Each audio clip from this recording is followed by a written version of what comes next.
My religious upbringing involved going to a Church of England school with Christian values. However, I was not a Christian. My father did an honourable thing by not indoctrinating religion into the house. As a child, he was indoctrinated into hating his own family because they were Catholic and he was brought up Protestant.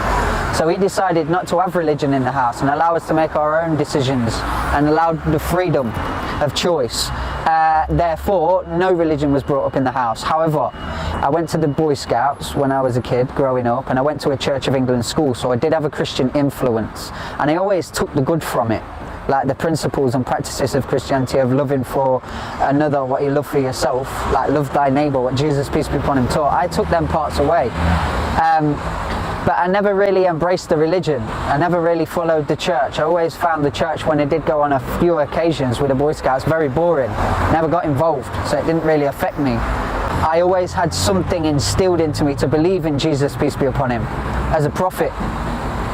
But the idea of a son of God and a God himself incarnate, I never took on them ideas. I never entertained them.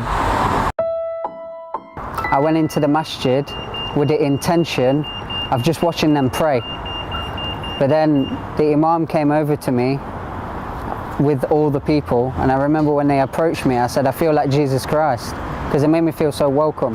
No one were looking at the colour of my skin or the way I dressed or anything, so I didn't feel judged. And after Imam asked me about myself, he said, would you like to know about Islam? And I felt comfortable, so I said, why not?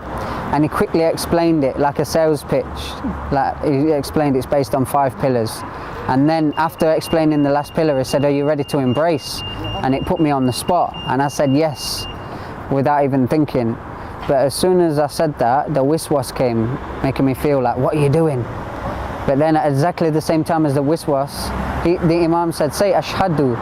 And as soon as I recited the first syllable, ash, of the shahada, I felt something that I could never describe into words. And then when I recited the last syllable, this great essence, a great weight of uneasiness left me, and I felt some high that no drugs could give a man, like I could fly.